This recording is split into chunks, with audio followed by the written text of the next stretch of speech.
This week in Agribusiness, serving America's most essential industry, with agriculture broadcaster Orion Samuelson and yours truly, Max Armstrong, and featuring agriculture meteorologist Greg Solier. This week in Agribusiness is brought to you by Firestone. You never farm alone. Coming up on this weekend's broadcast, with these costs of fertilizer, what's a grower to do?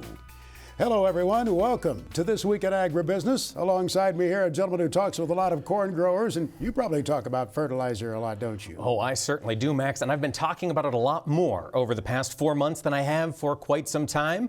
Prices have been on a rocket ship, and I figured it was time we get an update as to where they might go from here. To that end, Jacqueline Holland from Farm Futures, she's a grain market analyst over there who also spends time focusing on fertilizer. Jackie, this market has been very volatile. Does it show any signs of cooling down? Unfortunately, probably not in the near future, Mike. We've seen the latest run-up in natural gas prices really set off a lot more price increases in the fertilizer market than what we had seen over the last few months. Just in the last 2 weeks alone, we've seen prices for anhydrous ammonia in Illinois at the retail level rise past the $1,000 benchmark. In fact, as of last Thursday, those prices were sitting at $1,135 a ton. So we're definitely kind of seeing some producer concern about what those profit margins are going to look like for the 22 season. That is certainly the case. Now, I know a lot of growers had postponed purchases as prices were rallying. Jackie, do you think they're going to have a better buying opportunity this spring? You know, Mike, in my mind, it is becoming so much less of an issue of price risk and more of an issue of operational risk. A big reason why we're seeing these prices rise so high is because we've seen global acres increase so much over the last 2 years. 57 million acres have come into production around the globe, but especially in the US, China, Russia, and Brazil. And those acres need fertilizer. And when this acreage expansion happened was in 2019, which if you'll recall, we had a lot of fertilizer supplies on hand. So producers didn't have the market signals at that point to be producing for this acreage expansion. And then with the pandemic, with all of the supply chain disruptions we have, especially with the fertilizer plant closures that we've seen at sporadic points over the last year and a half around the world, that has really tightened the available fertilizer supplies. So at this point, if you're a farmer, you shouldn't be thinking quite as much, how much this is going to cost me so much for this fertilizer. It's actually an issue of, am I actually going to be able to have this fertilizer when I need it to apply it?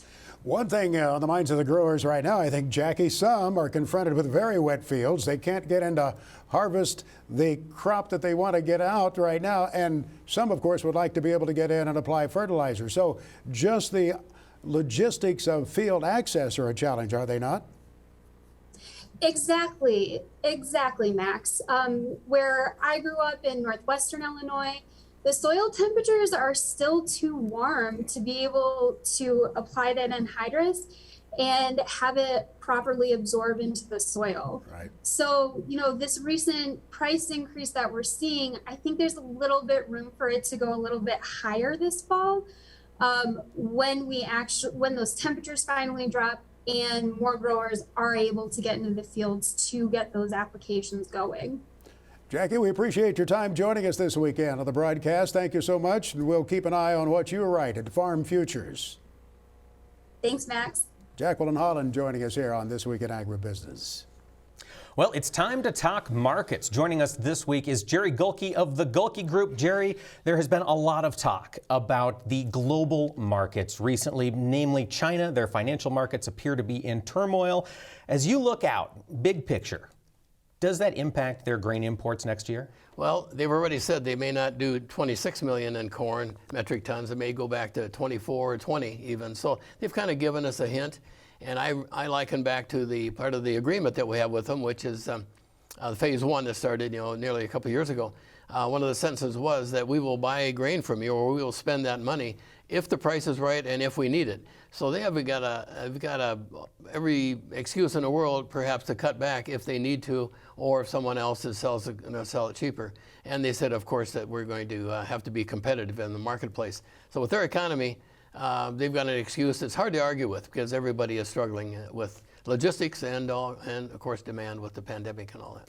Well, that's the thing. And so if China does scale back their purchases, we heard last week that their hog herd is declining presently, right. So they're probably going to need less feed imports. Is there enough demand elsewhere to pick up that decline in purchases on the corn side of the ledger? Yeah, that's the question. They're behind. We're behind in loadings, physical loadings out of this country now.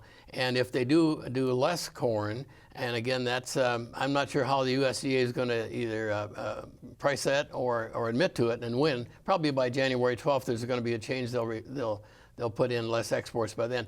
But we're in a situation where the market has been focusing on tight stocks and all this, and suddenly we could find ourselves at a point where we have too much of everything. And we're close now with soybeans and corn on the carryover, and if that happens, then we're not competing so much of whether soybeans are going to be planted or not. Is that if soybeans fall in price far enough, then maybe we won't gravitate to less corn because of fertilizer prices. And that's something we need to watch over our shoulder.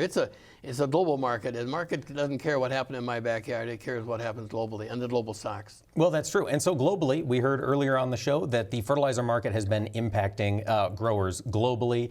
How should folks be preparing their balance sheets? How do break-evens look heading into the 2022 season? Well, I think in the final end, it'll probably be what kind of insurance program we're going to have out of the February average. So that has a kind of a floor under it for now. But it may be, I hope we don't get to the point where it says because of high cost, it's not which one I'm going to make more on, corn, soybeans, and wheat and double crop beans. It's which one I might lose less on because of the input costs, not because of the prices that we're going to get for it. And that's always a concern. But I think you have to, everybody's, we talked to a fertilizer expert yesterday, and he said it's really all about regions. It's all about regional. What's the guy going to do with the low yield in corn? He's probably not going to want to plant as much fertilizer in his ground as I might if there's a 50 bushel difference in his yield versus mine. And I know in North Dakota, where we still have interest, hard red spring wheat has as high a cost to plant as what corn has because of nitrogen. Because if you want high pro wheat, which is what spring wheat is, you have to put the nitrogen on it. The soft wheat, which is being planted probably in abundance this year because of the double crop advantage of $12 beans behind it, that doesn't require quite as much, so it's an alternative in the parts that can grow it, south of Interstate 80, perhaps. That makes sense. Jerry, while we talk about the demand side of the ledger, on corn, one bright spot has been ethanol demand. Production is up, stocks are down. I know we're coming out of the driving season. Is that a trend you think can continue? Well, it sure looks like it, and we watch miles driven, and this keeps on going up, and all you have to do is drive on the highways now, and there's a lot of vehicles, a lot more trucks than there used to be. But, there's talk now about ethanol being used maybe in airlines and flying planes. So there's when the chips are down, we have a way in the United States of finding our way out of it, and that's one of them. So that's ingenuity at work, and I think we'll do that. I find it interesting that we have an administration that's against fossil fuels, doesn't really like ethanol. I remember being on CNBC asking, why are you guys burning food for fuel? Well, when the price of corn dropped to $3 instead of $7, they didn't talk about it anymore. But here we are, the marketplace itself seems to be smarter than some of the individuals that control things, and I think the global market will tell us that we're better off than we think. All right, things to keep an eye out for. We'll be back with more with Jerry Gulke when we return. This portion of This Week in Agribusiness is brought to you by AgriGold, your seed ally in the field, with unparalleled options that perform on your farm. Learn more at agrigold.com.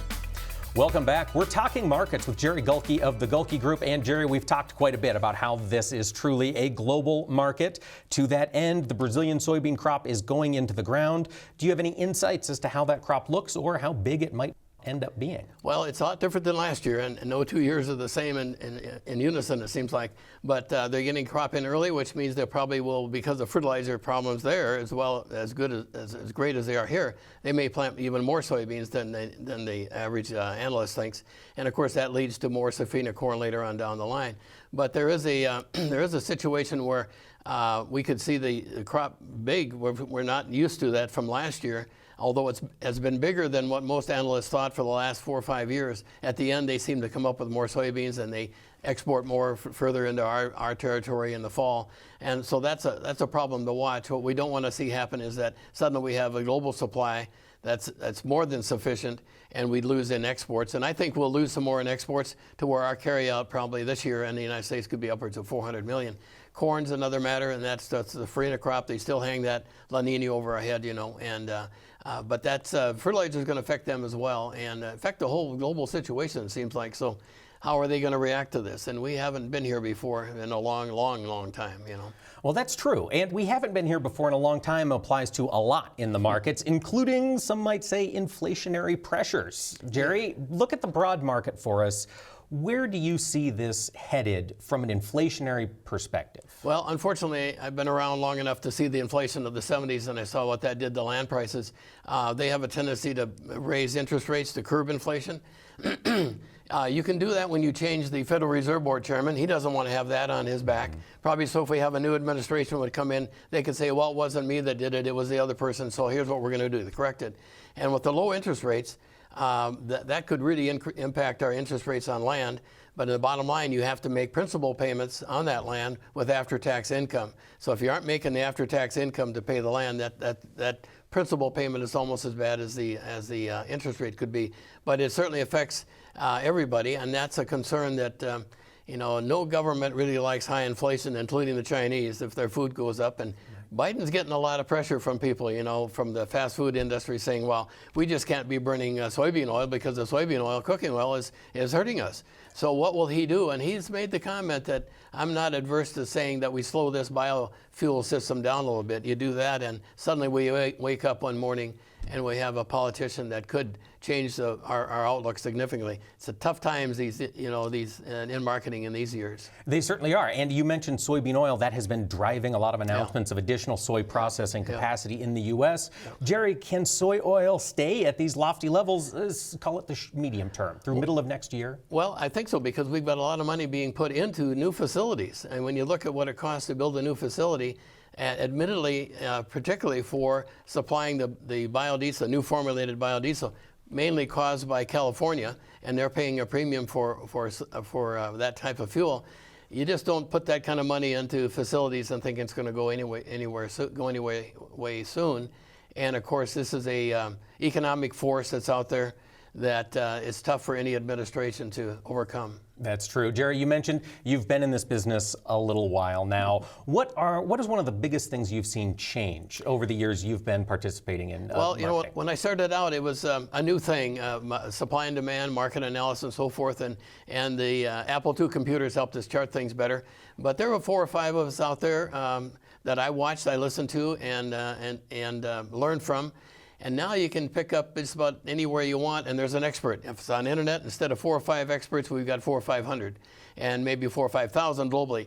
Everybody's an expert about something, and it makes it real difficult to glean what truth really is in the marketplace. Lots of things to keep an eye on. Our thanks to Jerry Gulke from the Gulke Group. Chad Colby's look at agriculture technology comes your way next, brought to you by the IBM Watson Decision Platform, combining AI with Internet of Things data to help agribusiness increase yields, improve quality, and drive sustainability. Each year, farmers spend a lot of time getting their combines dialed in for harvest, and one of the areas they are spending more time recently is on their corn head. Technology has been improving, and Chad Colby has an update for us. Did you attend the Farm Progress Show this year? We're going to talk a little bit more detail about the corn header.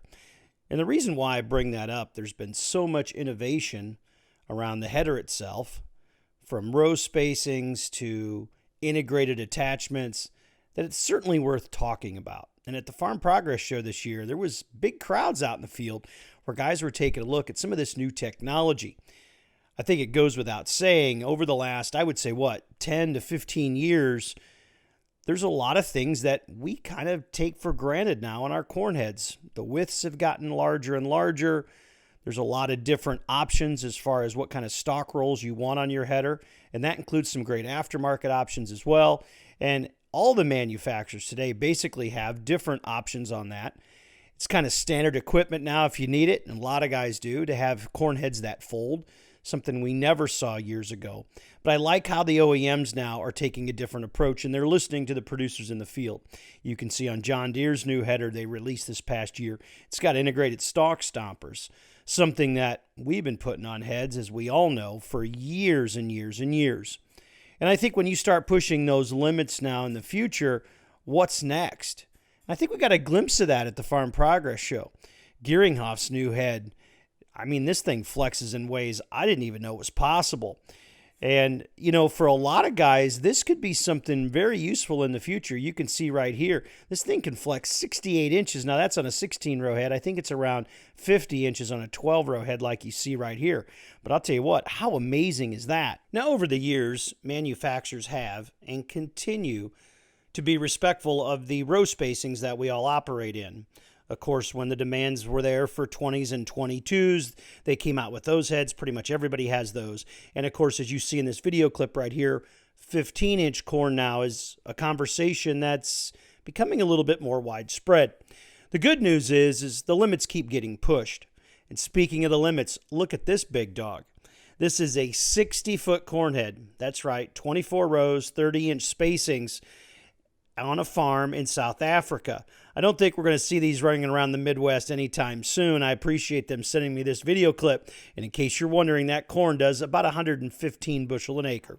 For This Week in Agribusiness, I'm Chad Colby. With the size of that corn head in South Africa, they can cover a lot of real estate, can't they?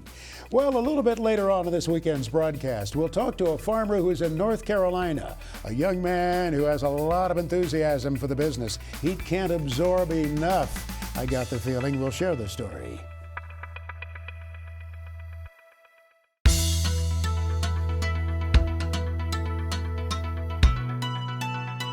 Welcome back to This Week in Agribusiness. We sure do have a treat for you. We're going to ask Mr. Solier, well, we think it's a treat. Going to ask Mr. Solier about your winter forecast now. We want you to take us through December, January, February. In short, La Nina, really? More of a character building. La Nina means a tougher winter? A tougher winter, more character building. Yes, we know it gets cold, we know it snows, but more of that stuff. And so this may be a good old-fashioned winter. Another way to put it, exactly. So on to the maps and charts, and we've broken it down to early winter, midwinter, and late winter. So this is sort of the December to very early January outlook, and it's a roaring jet stream, by the way, now and the foreseeable future into the western part of the hemisphere. So that kind of moderates and warms the atmosphere a bit. The cold polar low for now, as it ought to be for the time of year here. So a bit below through the upper Midwest, the Northeast and New England, kind of a compaction in these temperatures from normal here to above across California, the southern plains, and the Gulf Coast area. So you tend to get an active weather pattern. Yes, we get these ice storms, and yes, we get snow and we get cold, but propensity for kind of a busier setup this year. And this is relatively good news. While it will be stormy and may come with some flooding issues, moisture is on the increase for the Pacific Northwest, snows for the upper Midwest. Hopefully we can get some of that moisture to percolate into these dry soils through the upper Great Lakes region, the Northeast and New England. Problems, as you would expect, for La Nina, Texas, and over the southwestern part of the country. That's the look at early winter across the country.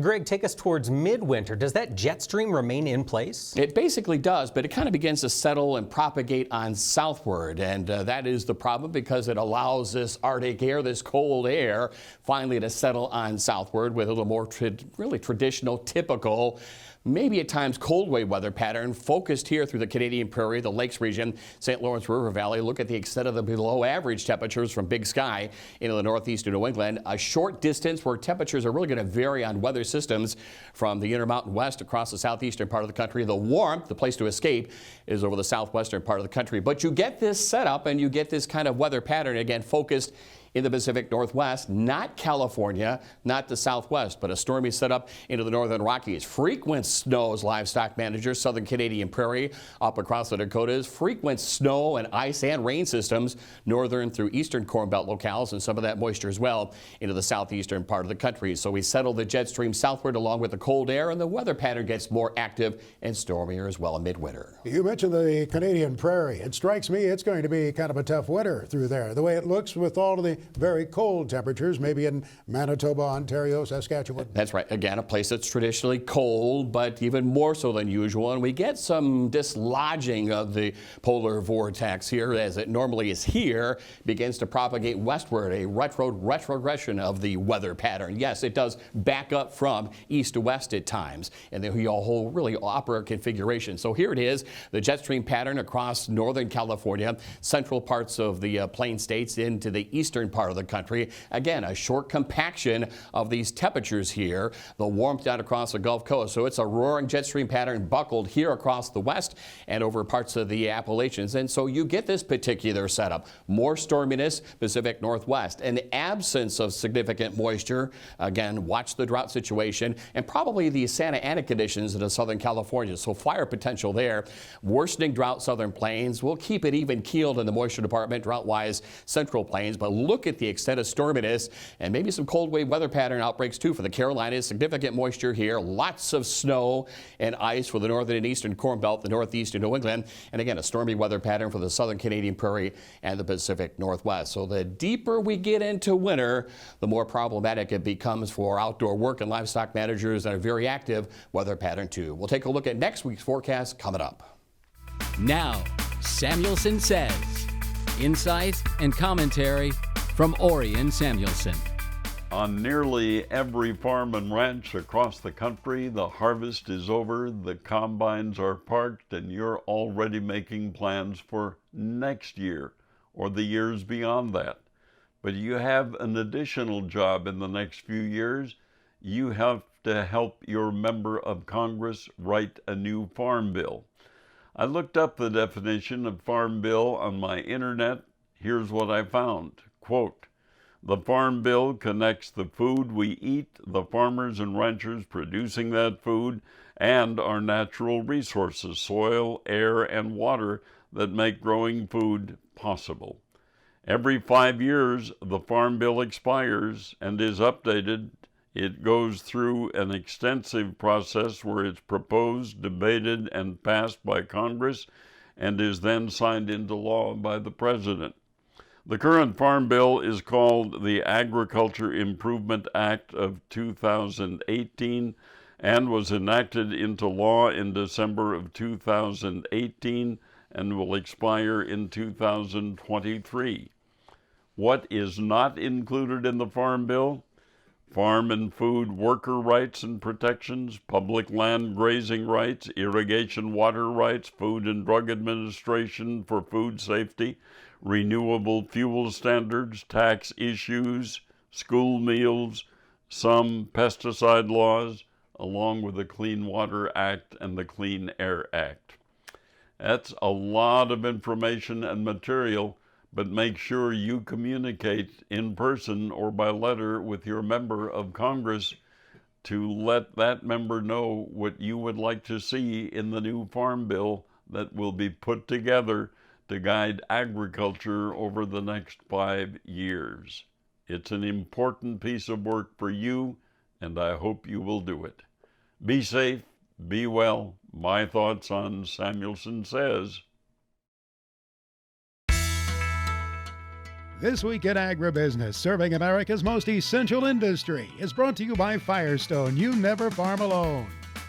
Welcome back to This Week in Agribusiness. Max, next you're taking us on to another installment of the Plant Smart, Grow Smart series. Yeah, when we work with the folks at BASF, Mike, we get to see some interesting producers. We learn a lot from them, to be sure, but we often find their enthusiasm for the business of farming is contagious. That's the case with Will Cox, who farms in North Carolina near the community of Ramseur.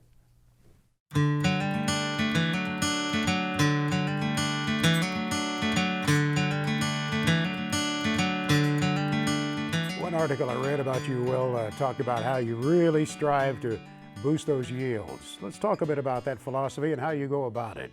Yes, I started raising contest soybeans 3 years ago. The county average is very low, and wanted to see, how high we could push them, how high I could get beans. The yields are about plant stress. I mean, a fungicide's keeping that plant healthier longer, less stress through reproductive stages. Some growers are afraid to be out there on that leading, bleeding edge, but I gather that's not the case for you. No, I enjoy it.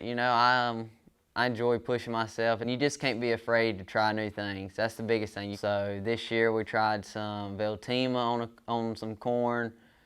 So liked what we saw on it. A lot of plant health, ear size difference was amazing. We knew where we applied it at, and we walked out there and definitely saw some difference throughout the year. How do you think your fungicide approach will work out? Do you see yourself using it as a preventative or a curative? More of a preventative. On a drier year, a stressed year, I think we see more return on investment than we do on a really productive year. If we're shooting at lower yields that year and we apply fungicide, I think we get a better return on investment than a year where they're already going to be great, but it's still worth it on a fungicide. We're 100% on all the beans, and the corn I think we're going to lean more to keep applying more and more acreage, and eventually maybe to get to 100% of the corn putting a fungicide on. You've become a believer, haven't you? Yeah, we have. I mean, we figured out, if you keep the plant healthier, you're going to have more yield. You're going to feel more pods on beans, bigger bean size. Corn, you're going to feel more kernels. You're not going to board as many kernels just because the plant's healthier, it's cooling down better. And that's kind of what's made us a believer. You have a real passion for this business. I mean, it's easy to sense when somebody talks to you. Share your thoughts on that and the future of agriculture and the role that you play in this important industry. I do. I have a heart for it. It's what I eat and breathe, sleep. I love farming. But I mean, we've got to have farmers to keep the world turning and keep everybody fed and different, everything. A lot goes back to agriculture. My goals are in the next few years is to grow in acreage size and just keep raising our average yield per acre. The one way to grow is to raise our yields so we can make more money, have more money to continue to grow. But I'd like to grow in acreage in the next few years and throughout my lifetime, hopefully.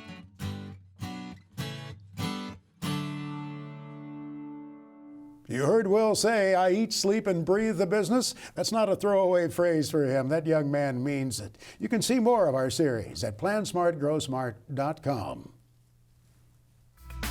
Greg Solier now brings us his farm weather forecast for the week ahead, presented by Pivot BioProven 40. Predictable, productive, weatherproof. Turn to a better nitrogen. Turn to Pivot BioProven 40. Learn more at pivotbio.com.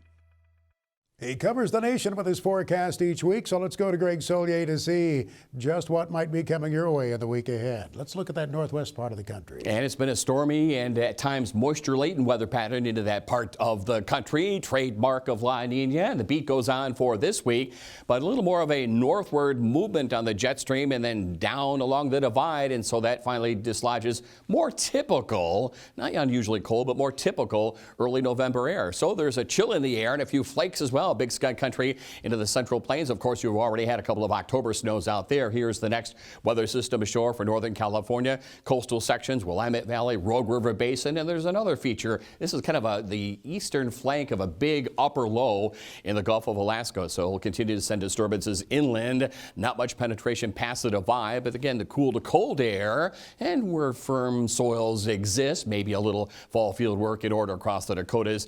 Other than that, not much going on in the moisture department with drought in mind in that part of the country and the southern Canadian prairie. We do get some rain again into the Bay Area and the central valleys of California. A couple of lower elevation showers here, a little rain snow mix across the central high plains on westward. Again, some cooler to colder air running southward into the Great Plains, coming off some recent rain, and those 60-mile-an-hour winds, by the way, that didn't help last week as well, drying things right back out. And again, a pretty active weather pattern for California, parts of the divide and westward and northward from there. A chill in in the air across the central and southern plains. A couple of sprinkles and snowflakes into the central Rockies. Otherwise, most of the action, again, Max, focused across coastal sections. That cold you depicted for the northern plains, will that be slipping a little bit to the east-southeast? Yeah, been spoiled on what probably is going to turn out to be one of the more warmer Octobers on record, probably in the top 10 category for parts of the Midwest. So it feels like mid-autumn in November for a change. And this weather system here, yes, will bring a little light moisture, not like previous rains, and even a couple of snowflakes down as far south as maybe parts of central Illinois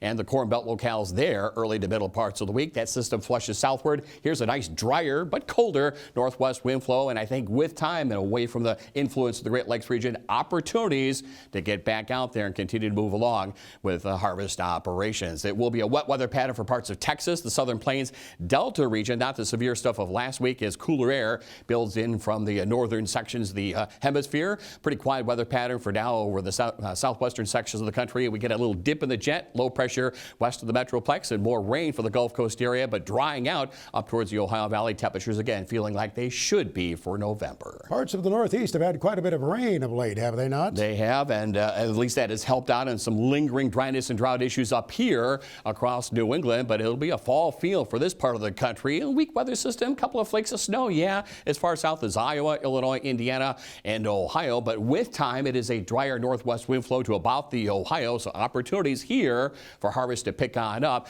as the moisture moves into the mid-Atlantic region, including a couple of snowflakes around the Great Lakes region. Wet weather pattern this week, it continues on. Delta, southeastern part of the country, down through Florida as well. Watch this cool front, not much of a movement, plus this buckling jet stream pattern and new low pressure forms on up, so showers and thunderstorms back in the forecast for eastern Texas, Bayou country, Peanut country as well into areas of the mid-Atlantic region, but we do get a push of cooler, drier weather into the Ohio Valley over the middle and late portions of the week on northward. Opportunities for harvest as the week wears on. Greg Solier is back with his extended farm weather forecast for the country, presented by Pivot BioProven 40. Predictable, productive, weatherproof. Turn to a better nitrogen. Turn to Pivot BioProven 40. Learn more at pivotbio.com.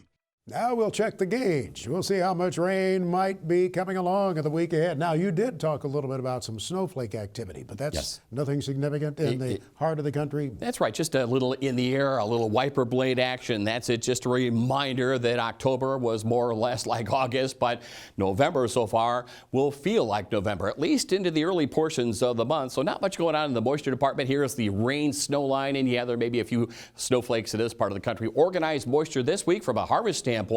Texas, Delta region, much of the deep south and southeastern part of the country. Later the week, we'll get a little rain snow going up near the Canadian prairie. Some localized drought relief here. The big story is really along the divide, northern California, northern sections of the Sacramento Valley on northward with a string of weather systems, gusty winds, and maybe some spots more than a half a foot of water equivalency. Get used to that stormy picture in the northwest as the season wears on. As we get on into the week of the 8th through the 14th of November, we'll be headed to East Moline, Illinois. There's a Meekum Gone Farm and Auction. Will the weather be pretty good toward the end of that week? I think so. From a temperature standpoint, the reading is pretty much close to maybe a smidge above seasonal norms. No cold wave in sight. Readings a bit below average for the northeast of New England, mid-Atlantic region. So pretty decent here temperature-wise from about the Missouri all the way back west towards the Sierra ranges where maybe southern sections have a little moisture. Yeah, I know it's November, but we do have some low pressures here across the Pacific. This is going to work through the Rio Grande. Otherwise, normal precip down here. The storm track is from northern California into the upper Midwest, mid-Atlantic region. So here's the corridor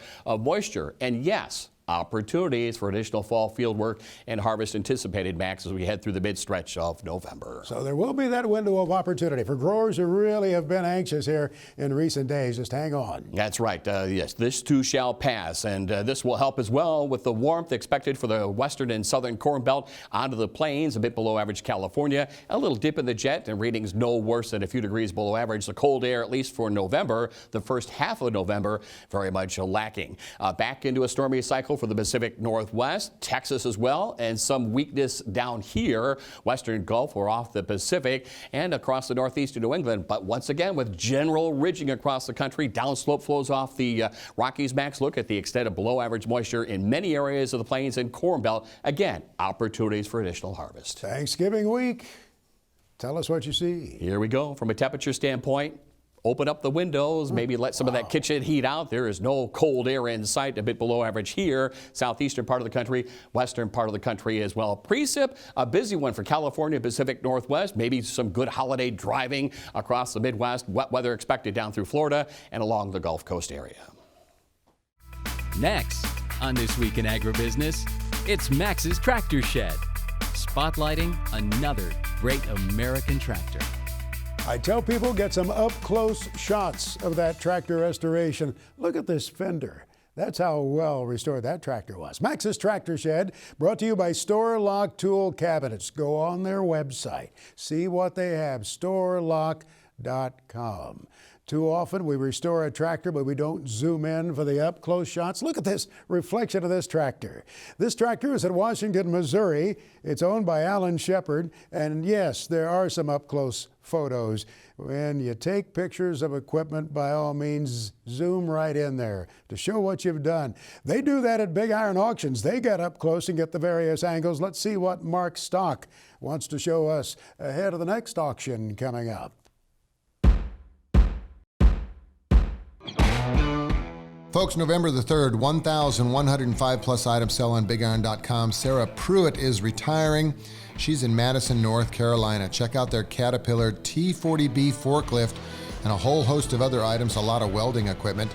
Nebraska Public Power District in York, Nebraska. They've got 25 items, including a SkyTrack telehandler. They got a Terex compact track loader. They got a Toyota forklift. They got a lot of aerial device and service vehicles as well.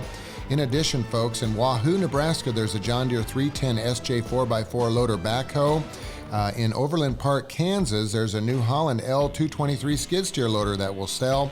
We've also got a 2014 Caterpillar 140 M2 VHP Plus all-wheel drive motor grader selling out of Beetle County Highway Department in Huron, South Dakota. There's a Case 1150G long track crawler dozer. There's a John Deere 9660 combine selling in Groover, Texas for Clayton Thompson. We've also got a Massey Ferguson 4710 mechanical front tractor with a loader. Only 179 hours on this machine, selling out of Torrington, Wyoming for Linda Johnson. Also in Rawson, Ohio, Paul Wilsh will sell a John Deere 750 15-foot no-till drill. Plus, we've got a lot of real estate selling, folks. Farms and ranches all across the Midwest. Sell online on BigIron.com.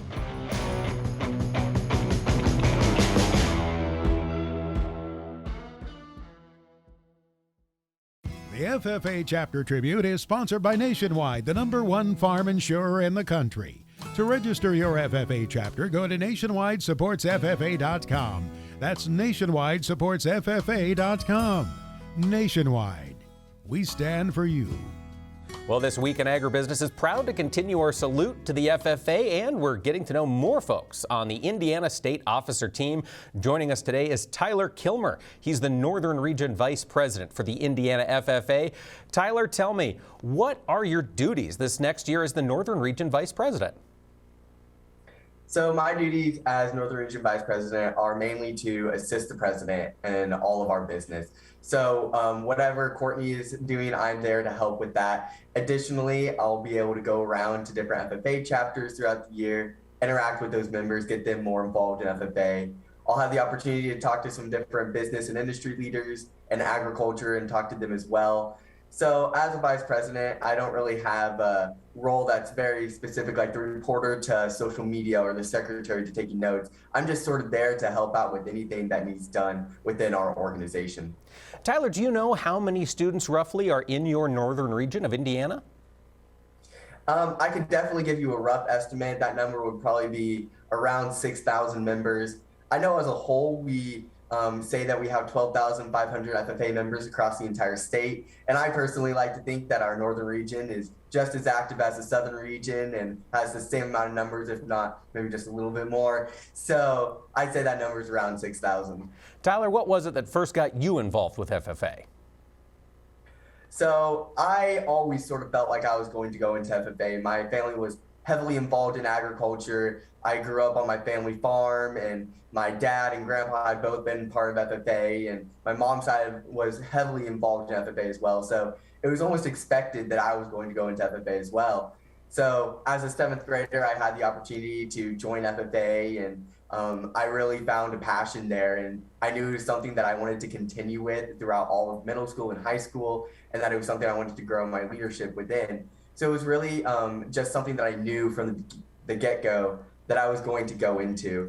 And then I continued with it because of the great organization it is, and the activities I was able to be involved in and the people I was able to meet through it just kept me coming back year after year wanting more. Staying involved and growing in your involvement. Tyler Kilmer, we wish you the best of luck this year as the Northern Region for the Indiana FFA. Thank you.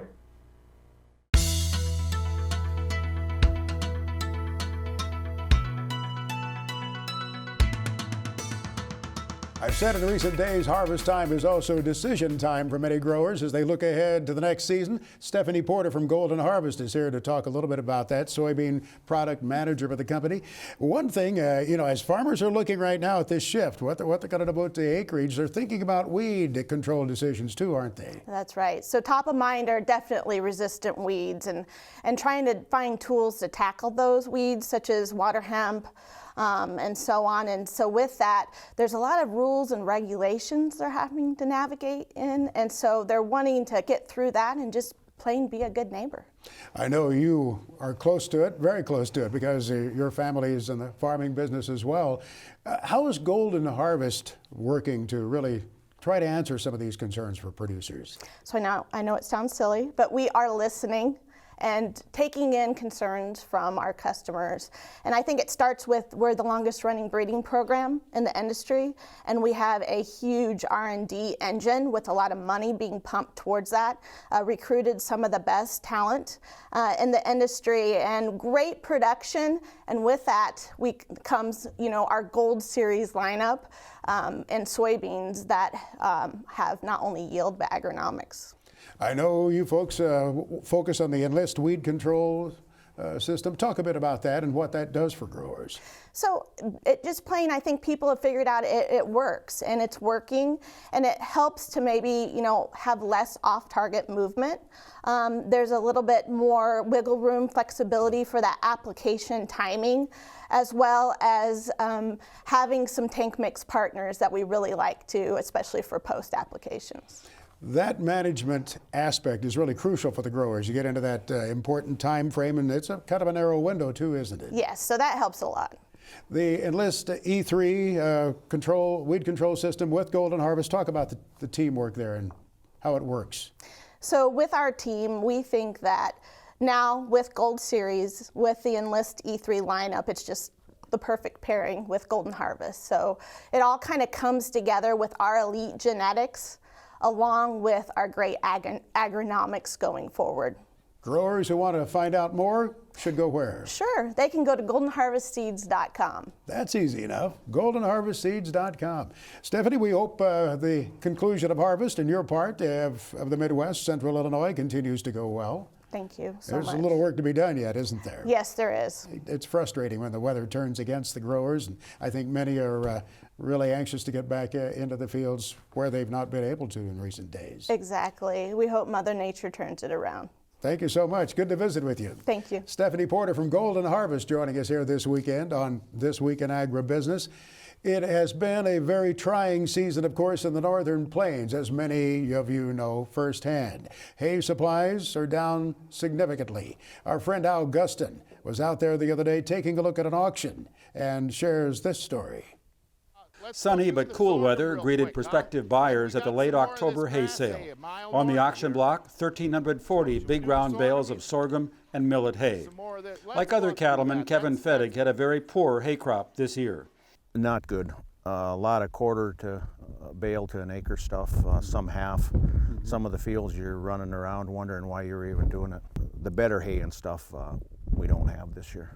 The drought cut deeply into the production of good quality hay here in the northern plains this year. In South Dakota, alfalfa production was down 36%. In North Dakota and Montana, it was down by almost 50%. And in those three states combined, production of alfalfa was down 4.2 million tons from last year. They're weighing 1,350 pounds, and I got a $70 bid. I want 72.5. And now 5. 70, David down 75. Brent, you're out. 70, David down 75. Ulmer says hay prices are up sharply. Last year we had about 15 hay sales, and a lot of that grass hay averaged about $60 a ton. Wow.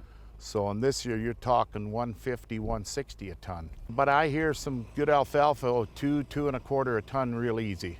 In fact, a recent USDA hay market report lists high-quality alfalfa bringing $250 a ton in a South Dakota direct sale and $260 a ton at auction in Iowa.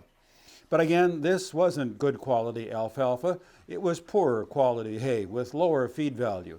And many producers who are short of hay do have some leftover low quality hay on hand. Sold them right there, $70, $250. How many would you like? But even that price, the auctioneer tells us, is nearly double what this same hay would have brought a year ago. For This Week in Agribusiness, I'm Al Gustin. One of those years, to be sure. I would imagine producers in the Northern Plains, many of them will be glad to get it behind them. I think you're right, Max. I'll have the chance to be up in the Northern Plains. I'll be in Billings, Montana the first week of November for the Montana Farm Bureau annual meeting, so I'll get to see how it looks. We look forward to getting a report from you. Thanks for being with us this weekend. We sure appreciate it. We hope you have a great week. So long, everyone. Closed captioning for This Week in Agribusiness is brought to you by Kubota. Shape your world. This Week in Agribusiness is brought to you by Firestone. You never farm alone.